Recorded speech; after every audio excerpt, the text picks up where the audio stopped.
Hey, can I kiss you? Without hesitation, I am a winner. This is my girl. All of a sudden, yo, what's up? So we're doing something that we've not done in a very long time, right? Oh, introduce myself. Yo, it's your boy TakiTheHuman, and welcome back to the circus. You Popeyes. So today we are doing something that I've not done in a very long time, and a very long time, and that is a story time. Yes, the title, what you're reading there, is correct. Yes, this did happen to me. But I think I've got to preface this by saying, to give some context, I need to understand, this is very important.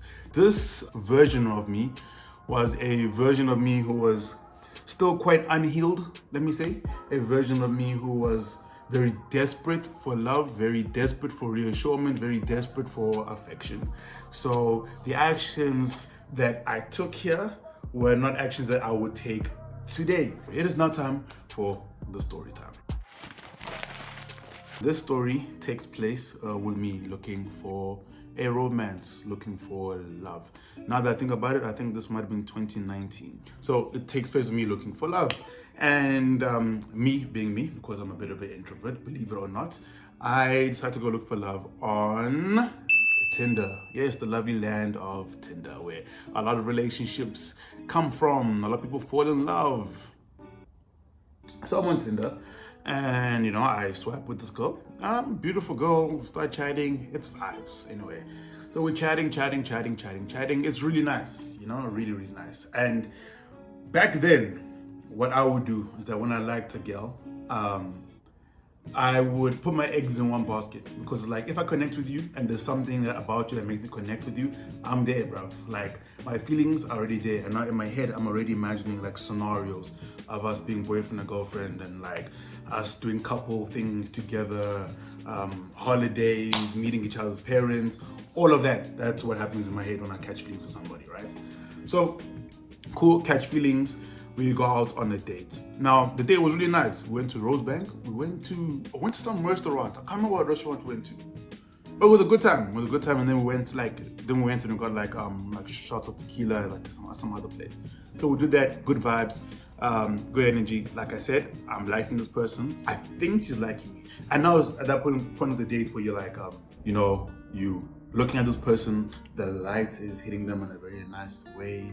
You can see their jawline, you can see their lips, and now your heart starts, and you're like, okay, I'm gonna ask her if I can kiss her, right? Or I'm gonna try to make my move to kiss her. So I build up every single fiber in me. Fam, I am nervous. Like, dude, I'm nervous. Like, it's here in my stomach, it's tight, bro. It's like, like when you have a face cloth, like rinsing out water, bro. Like, it's tight. You try to get all the water out, like it's tight, dude. It's tight. I take a breath. I go to her and I'm like, we're waiting for Ubers, and then I go to her like, hey, can I kiss you? Without hesitation, she goes, yes. And she comes like, yeah, she's not in my face, right?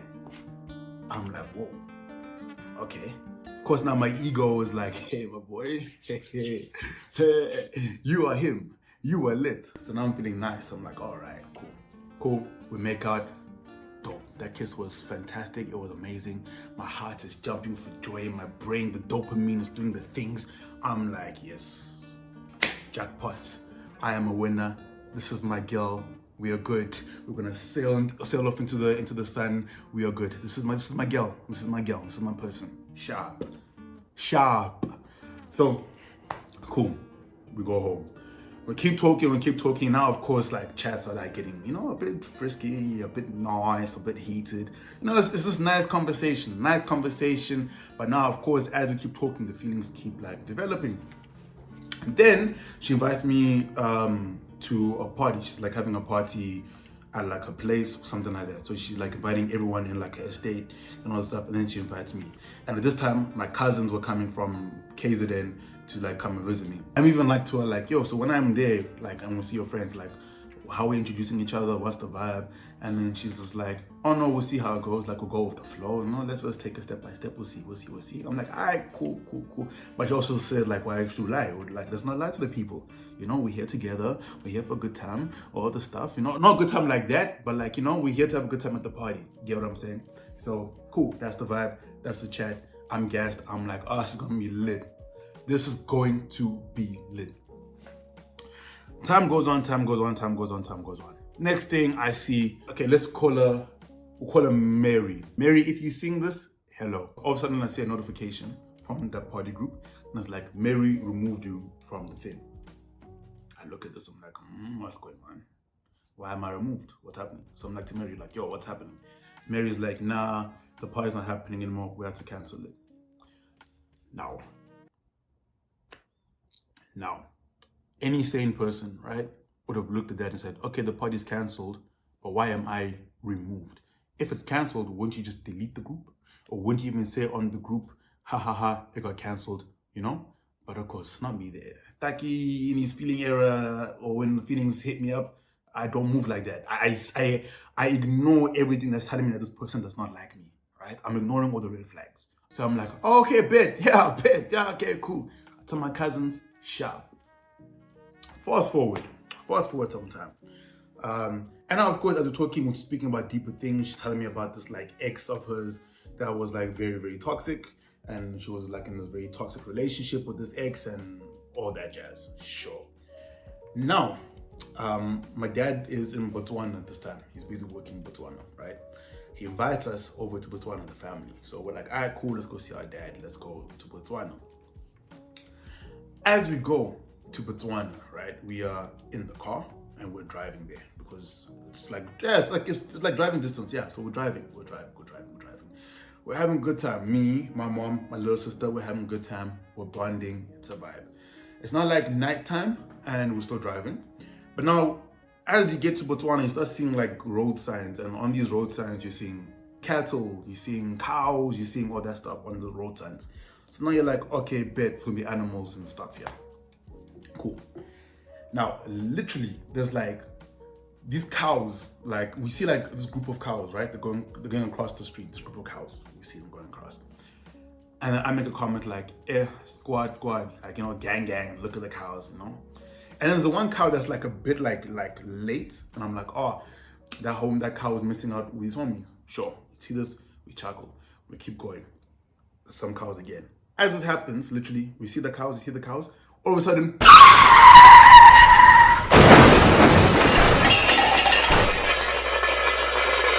bro, we hit this cow. Like literally, we look at the cow, we look again to the road, and look again, like literally it's like the back part of this car that we did not see.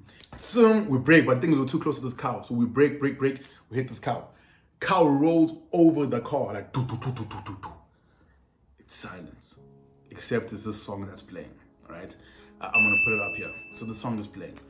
As the song is playing, like, I remember I braced for impact. I put my head up.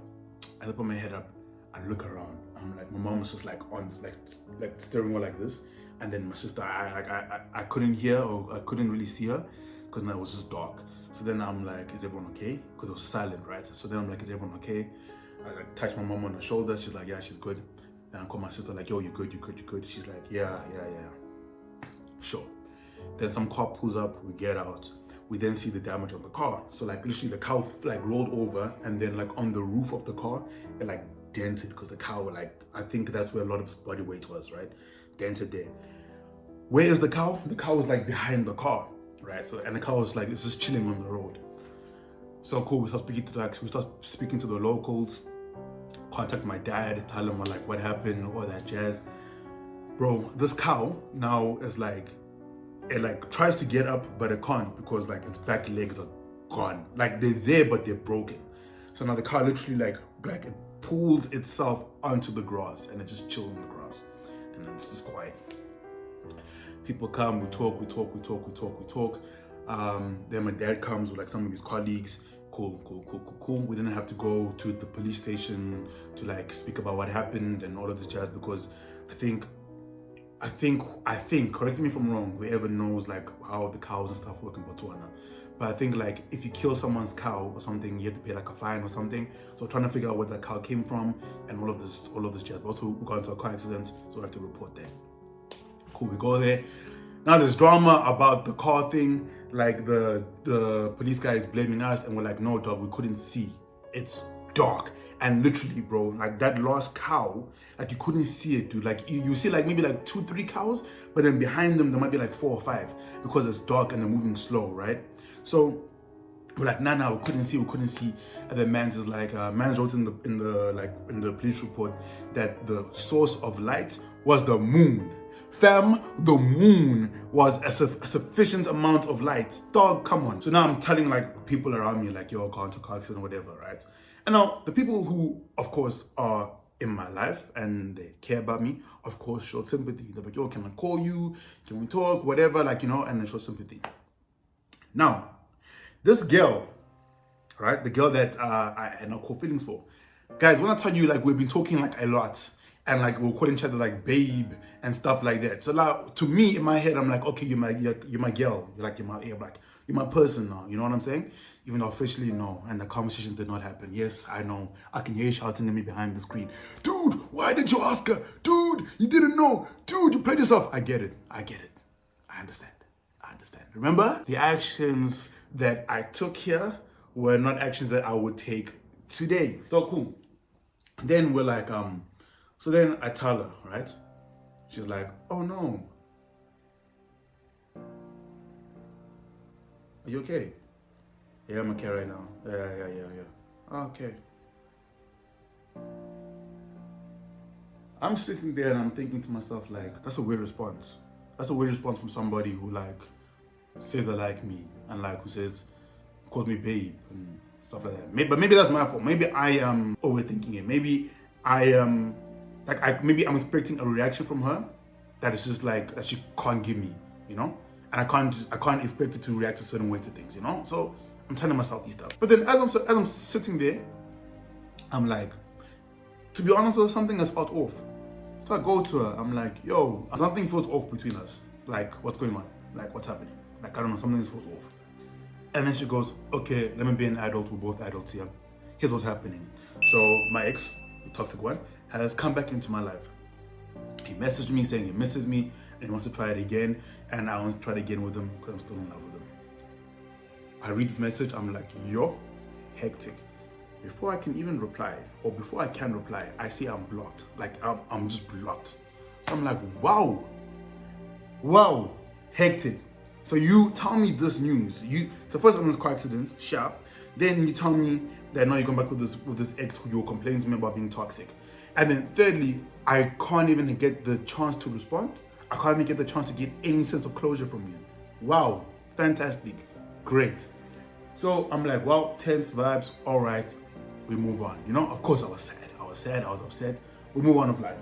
My cousins are not here. Now I'm back in Joburg, my cousins are not here. I'm also with the car got written off. Like it was a very bad accident, yeah. And the cow, I don't know what happened to it. I'm assuming somebody ate it, man. So I'm assuming somebody chowed it. Now we're back in Joburg and my cousins are here and everything, and now we're turning up, right? So we started to go to this one club. I think we went to Madison Avenue? Yeah, the one in Rivonia. So we go there. We're inside, we're chilling, we're vibing. Guess what life does? Guess what the universe does? I look up. I'm like, I know that girl. It's her. She's here. But she's with a guy. They're holding hands like this.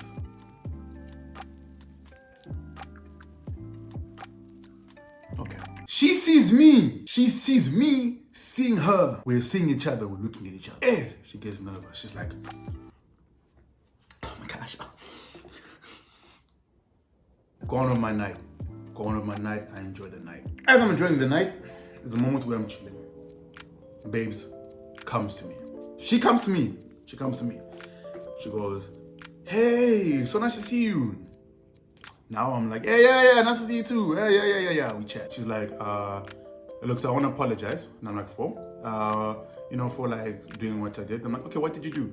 And then she's like, I'm like, okay, here's what happened. You switched up on me randomly. Like, we were talking, I thought things were cool, I thought things were good. You didn't tell me you came back with your ex. Fine, get back with your ex. But then you blocked me.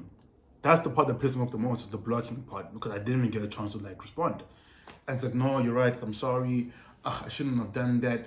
And she blocked me everywhere. Guys, she blocked me everywhere. And she goes, nah, I'm sorry, I won't block you. Wada. Like, how are you doing? How are you finding the night? And then she's like, nah, it's actually like annoying me because this guy's like busy bugging me. He's annoying me. Da. I'm thinking to myself, dog, why are you telling me this? Like, what must I do with this information now? Like, what do you want me to do? You want me to now, like, what? Cheer you, fight for you? Do you want me to mac on you? Like, what? Like, what? And then after that, I think she messaged me on Instagram. I think I replied, but that was the end. That was the end of it. Yeah, that's the story time. That's story time about how I got left after getting into a car accident. Was she my girlfriend? No. So did she really leave me? Not really, but technically she did. Context, you get the story now. But yes, what is the lesson of the story? The lesson of the story is don't commit to anybody if they're not showing you any reason to commit to you, or if they're not even showing you signs of committing to you. Don't commit. Don't commit until you know for certain. Until you go to the person like and say, hey, do you want to commit to me and this process, right? Do you want to commit to us? If they are like, if they're like, I don't know. Dude, if they say, I don't know, that's an answer. If they give me time, that's an answer, all right? Unless they tell you, yes, I like you and I want you, all right? If they don't tell you that, hit the road, Jack. And don't you come back no more, because it's over. So yeah, hope you guys enjoyed the story time. Let me know if you enjoyed it in the comments. Let me know in the comments what I should have done, what I should have not done. Any advice for other people who were like me, or if you are like me, just in the comments, just speak, let me know. So, with that said, don't forget to like, share, subscribe. It's been your boy T, aka The Human. Don't forget the Roomba. Till next time, peace.